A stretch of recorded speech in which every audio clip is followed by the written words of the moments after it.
First, you have some time to look at questions 1 to 7.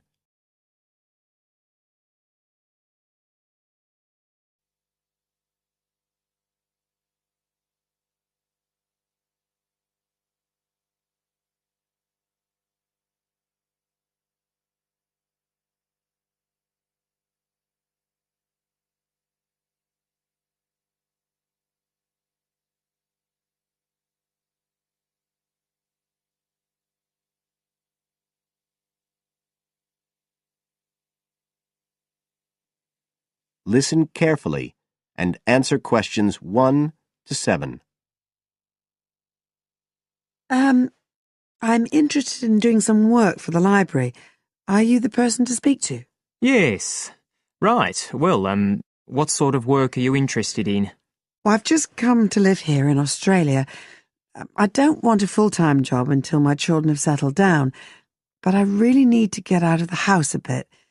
And I heard you need voluntary workers for various projects. Right. But I don't know if I have the right skills. Well, we do provide training. Oh! We always include an orientation to the library, together with emergency procedures. That's fire regulations, emergency exits, first aid so you can cope with accidents or sudden illness. Things like that which are necessary for anyone who's working with the public.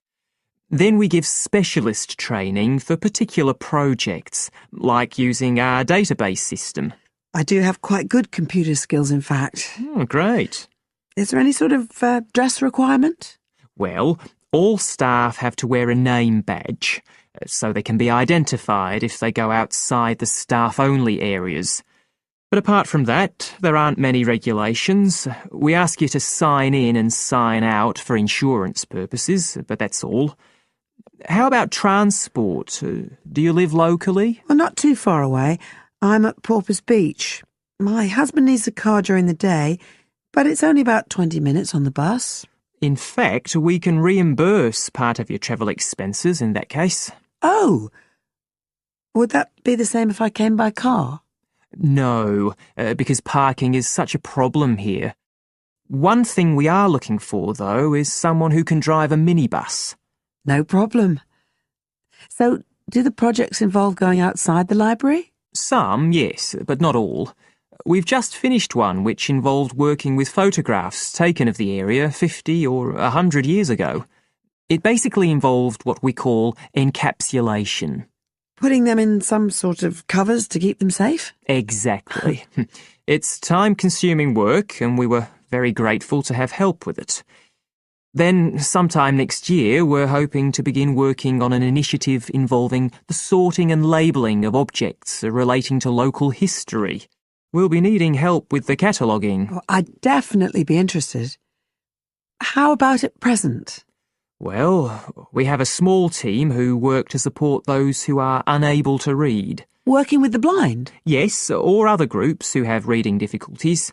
We provide volunteers with equipment so that they can take books home with them and read them aloud onto CDs. We're gradually building up a collection that can be lent to those who need them. I can see it would be useful, but I'd really like to do some sort of work where I can get the chance to meet people. How about reading stories to children? That's done by our regular staff.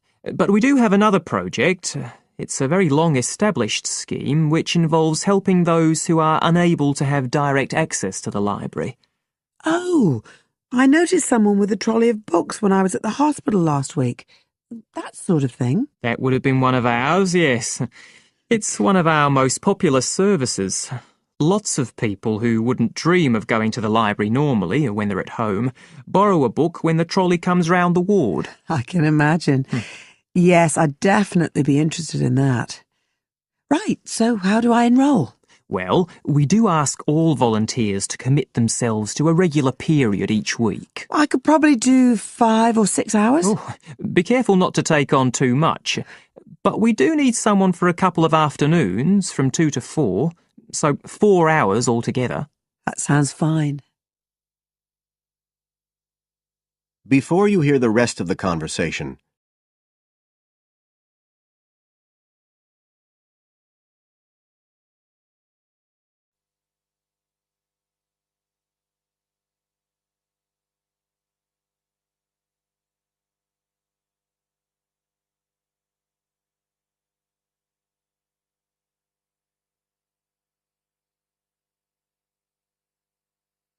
Now listen and answer questions 8 to 10.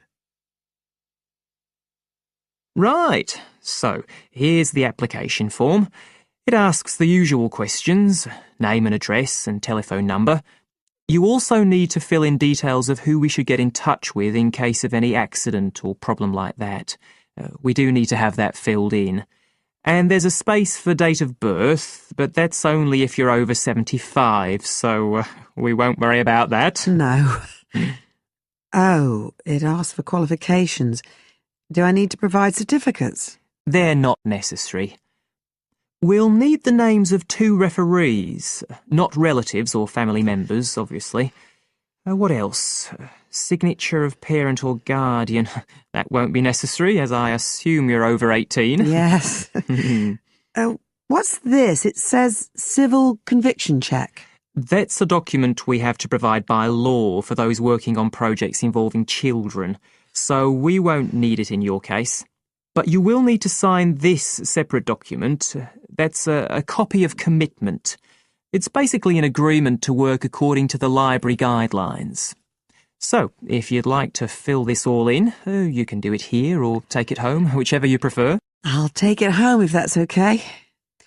Right, well, thank you for your time. That is the end of part 1. You now have half a minute to check your answers.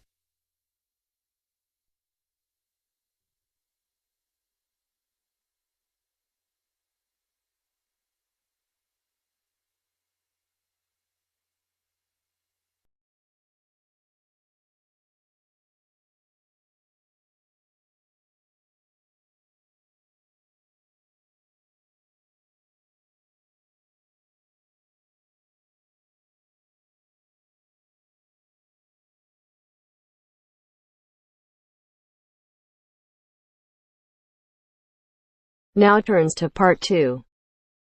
Part 2. You will hear a telephone conversation about a job vacancy. First, you have some time to look at questions 11 to 15.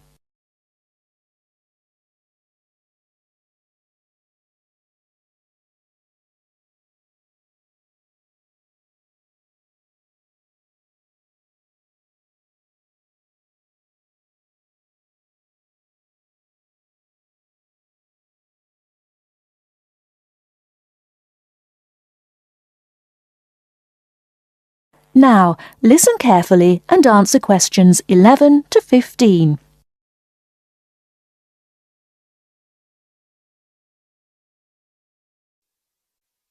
Hello, Top Job Employment Agency. Ellen Sykes speaking. How can I help you?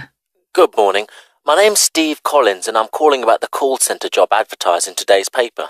For an operative handling credit card inquiries? Yes, that's right. The wages and working conditions are all in the ad, so what I'd like to know now is what the work actually consists of. I should explain that I'm a student looking for a summer job, not long-term employment. That's okay. The people at Intercard say they've always found students to be honest, which of course is essential in this line of work, and they have the basic IT skills needed there. Apparently, there have been a few who didn't find it easy to get there on time in the morning, but in most cases their punctuality is as good as anybody else's. Anyway, about the work. And I know a bit about this because, as it happens, I've worked there myself. Really? Yes, for about a year. You'd find that most callers would be people wanting to check the balance on their cards, query payments made and so on. And from those who've had their card stolen? No, they ring another number for that, an emergency line. People also call that number if they lose their cards. And what are most callers like? I mean, what kind of people are they? All sorts, really. All ages, every kind of background. Though one definite trend is the change in the number of women. Nowadays, they make up around 55% of the total, whereas years ago, there used to be a majority of men calling. At one time, I heard, as many as 3/4 of all credit cards were actually held by men, but that must have been long before I was there. It's certainly different now. So to do this job, what sort of experience do I need? None, really. Have you got a credit card yourself? Yes, I have. Then you probably know quite a bit about them already. And as a student, you're obviously intelligent, which of course you need to be for the job.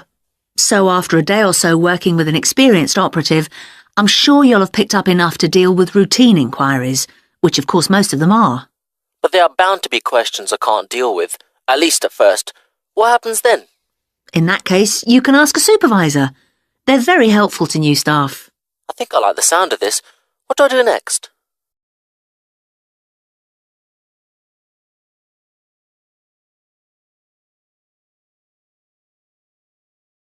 Before you hear the rest of the talk, you have some time to look at questions 16 to 20.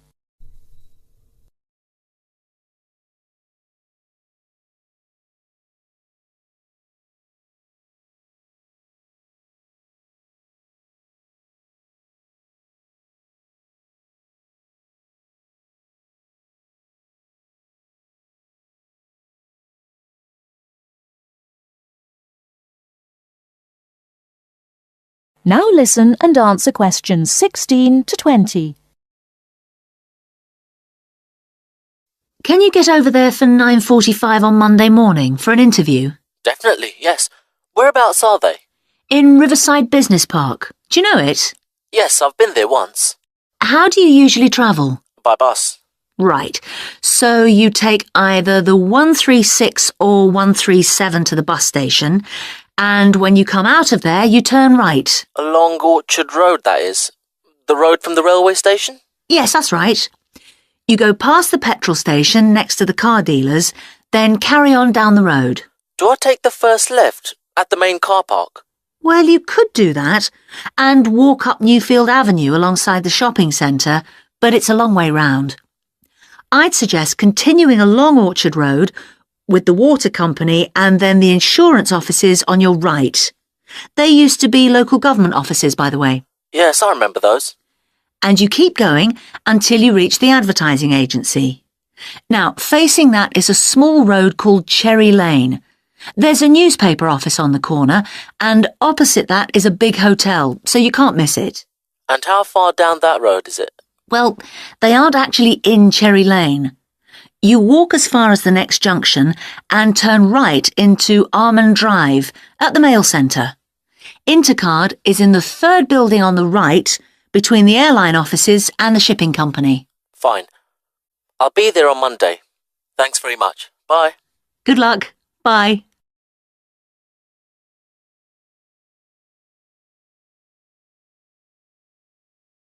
That is the end of part 2. You now have half a minute to check your answers.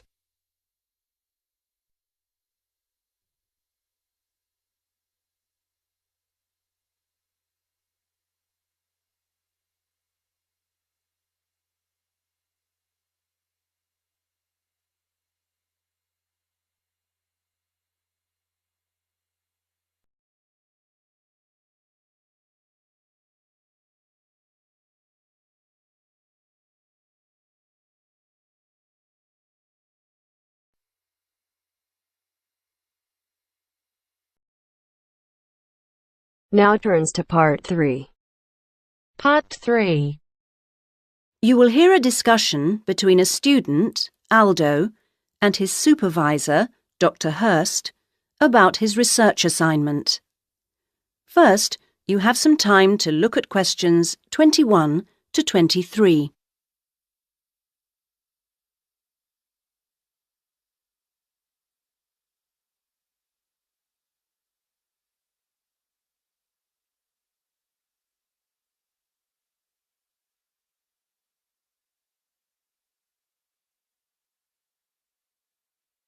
Now listen to the first part of the conversation and answer questions 21 to 23. So, Aldo, how's it going so far with your assignment? Not too bad. You're looking at the community round here. That's right. How people perceive the community they are in. Have you made much progress? I conducted quite a lot of interviews on the street with local residents. Their responses are interesting. I haven't got quite as many yet as I'd like.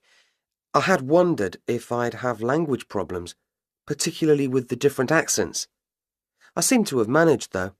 Having to work in the open has made it harder, and with the cold weather there's been recently, people don't necessarily want to stop and talk like they do if it's nice and sunny. That's something I've had to deal with. Of course, some people are too busy to stop and talk, but that's okay. I see. So, have you formed a good overall picture of how people view the community? To an extent. I've certainly talked to plenty of older people. I guess they may have more time to talk. I still don't really have enough young mothers, though. I've managed to get enough older mothers and children through the schools. That's something I had been worried about. Well, that shouldn't be too hard. Now, how are you going to deal with all the data you've collected? That's the difficult part. I guess I need to run some analyses, but I'm rather unclear about what methods to use. You've told me you're confident about using computers, so you just need some input on choosing programs. You should attend a statistics seminar. They're held every Friday after the methodology seminars in room 105. That should help you to select an approach. Oh, good. I'll do that.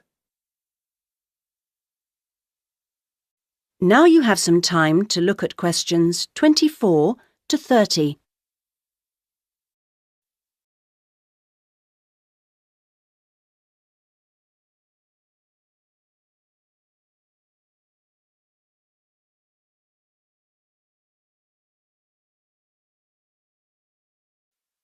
Now you have some time to look at questions 24 to 30.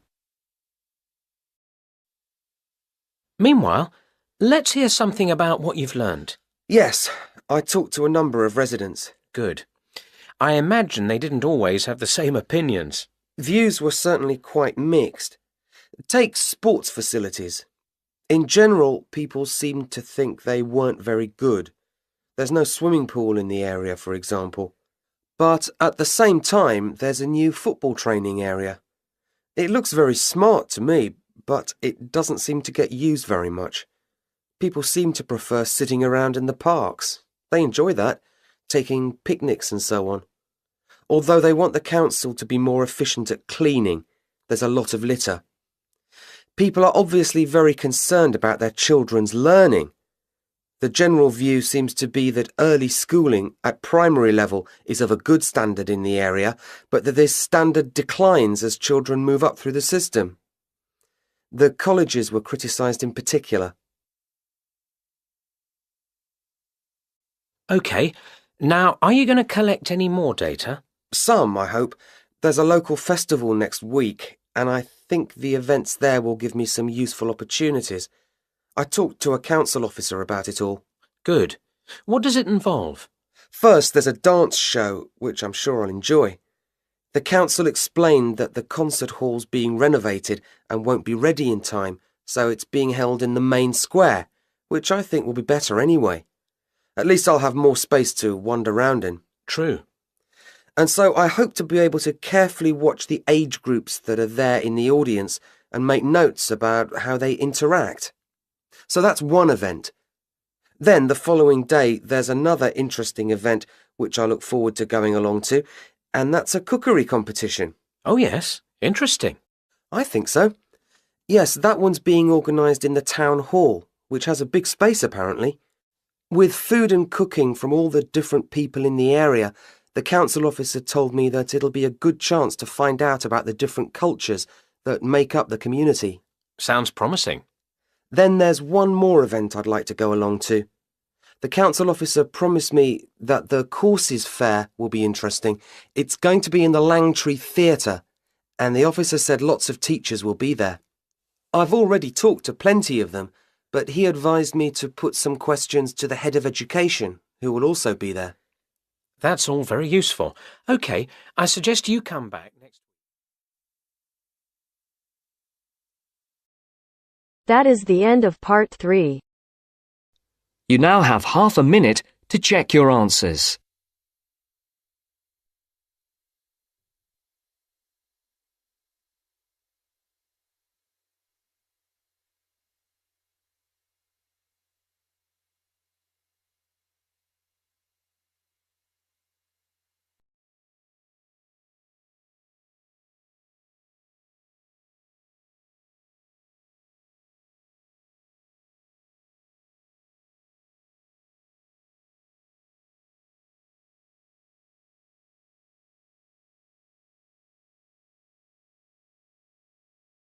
Now turns to Part 4.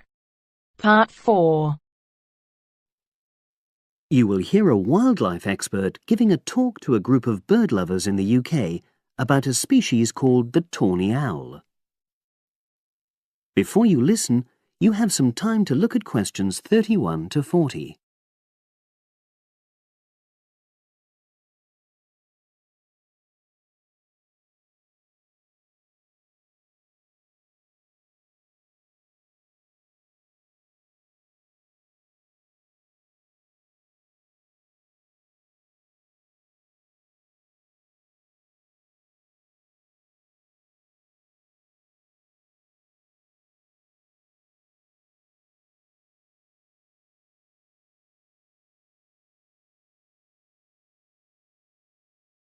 Now listen and answer questions 31 to 40. Good evening, everyone. You're all likely to be familiar with pictures of the tawny owl. Because of all the owl species in the UK, it's actually the most common one. But the chances are that you're more likely to have heard one than actually seen one, as it's also strongly nocturnal. This means that it normally ventures out at night. So, what kind of habitat does the tawny owl prefer? Well, a survey carried out in the 1980s confirmed that this owl is most likely to be found in woodland.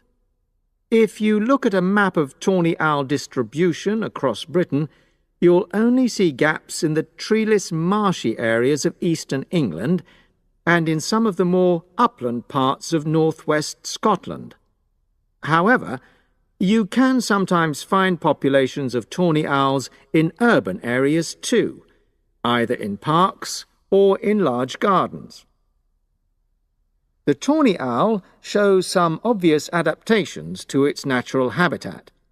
For example, both its wings and its tail are short, which helps it to maneuver through the trees. Also, the bird's plumage is a mixture of brown and grey, and this provides suitable camouflage for when the owl perches up against a tree trunk. Then there are its large eyes. The tawny owl's visual capacities are considerably better than those of humans, and although it can't see in complete darkness, it's sufficiently well equipped to be able to navigate its way around woodland on all but the most overcast nights. Another factor that contributes to the tawny owl's success as a hunter is its excellent memory of the layout of different areas. If you combine this ability with the owl's strongly territorial and sedentary nature, most populations of tawny owl are sit-and-wait predators, you realize that it has a good opportunity to predict where prey might be found. Finally, as well as having large eyes, the owl's sense of hearing is excellent, and this helps it to locate potential prey as it sits on its perch.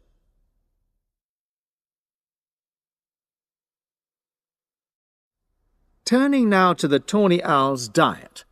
Woodland tawny owls feed mainly on mammals, especially small ones, such as wood mice and bank voles. But they'll also take things like frogs or bats, or even fish, if they happen to be available. In urbanized landscapes, the owls seem to prey more on birds. So there are some differences there. Let's just look briefly now at survival rates in the tawny owl. Young tawny owls face a difficult time once they leave home, and 2 out of every 3 are likely to die within their first year.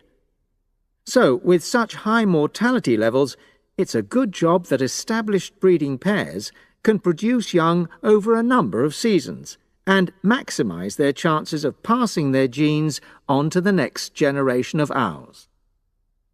I've already mentioned the sedentary nature of the tawny owl, but it's not just adult tawny owls that are sedentary in their habits. Young birds, dispersing away from where they were born, rarely move far. The average distance is just 4 kilometres. There also appears to be some reluctance to cross large bodies of water, The owl is absent from many of the islands around our shores, with only occasional sightings in Ireland and the Isle of Wight off the south coast of England.